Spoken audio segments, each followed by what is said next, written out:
Silvassa Dadra Nagar Haveli check post पर एक police वालों के द्वारा टैक्स का जो मामला सामने आया है उसमें बताया गया कि उन्होंने 1 महीने का टैक्स पावती तो दी है, लेकिन उसमें उन्होंने अपने जो पेपर हैं उसमें 150 रुपये दर्ज ना करके उसमें 40 रुपये रखे हैं। और जो ड्राइवर था, जो टैक्सी का ड्राइवर था, उसने जब 150 रुपये दिए और उसने कहा कि मुझे महीने भर की पावती चाहिए, तो उन्होंने उसकी पावती में 150 रुपये कट करके डाल दिए हैं। वो मैं आपको वीडियो में दिखाऊंगा कि किस तरीके से उन्होंने इसकी पर्ची में कट कर दिया, यानी कि एक ये फ्रॉड जैसा मामला हो गया। अगर वो व्यक्ति कभी यहाँ से दादरा जाता है और वहाँ पर वो टैक्स पावती दिखाता है तो उसके ऊपर फर्जी का केस हो सकता है कि उसने टैक्स पर्ची के साथ में छेड़छाड़ की है। अब समझने वाली बात यह है कि उस व्यक्ति के द्वारा कहीं से नंबर निकाला गया और जब मुझे फ़ोन करके बताया गया इस बारे में कि पुलिस के द्वारा उसके साथ इस तरीके की घटना को अंजाम दिया गया। उसने 150 रुपये दिए, लेकिन पुलिस ने उसको 40 रुपये की पावती पकड़ा दी।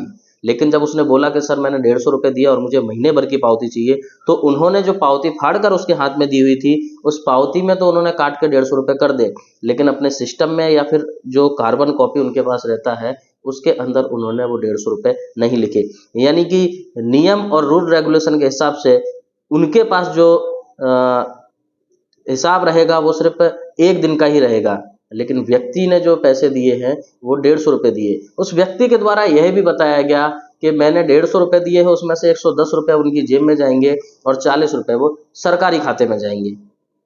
इस तरीके की ना जाने कितने बार घटनाएं ऐसी होती हैं, जैसे कि आपने हमारे चैनल के माध्यम से पहले भी देखा, जिस तरीके से चालान वगैरह फाड़े जाते हैं तो 500 रुपये की पावती दी जाती है और 2040 रुपये वसूले जाते हैं। ऐसे लगातार कई बार मामले आते रहते हैं, चाहे वापी की बात हो, चाहे दमन की, चाहे दादरा सिलवासा की या वलसाड़ की बात करें।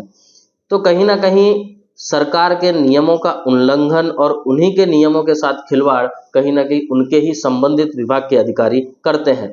ऐसे लोगों के ऊपर आखिरकार क्या कार्रवाई होती है? कभी कोई कार्रवाई नहीं होती। अगर कोई आवाज़ उठाता है या बात करने की कोशिश भी करता है तो उसको भी डरा धमकाकर बिठा दिया जाता है।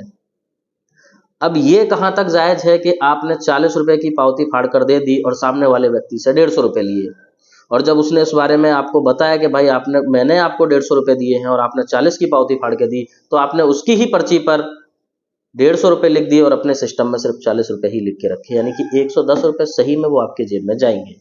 और जब ये व्यक्ति पावती लेकर आपको कभी दिखाएगा या दूसरा कोई आला अधिकारी वहाँ पर रहेगा तो उसको फर्जी समझा जाएगा, उसको सरकारी पेपर या टैक्स की पावती के साथ छेड़छाड़ करने के आरोप में कई धाराएं भी लग सकती हैं।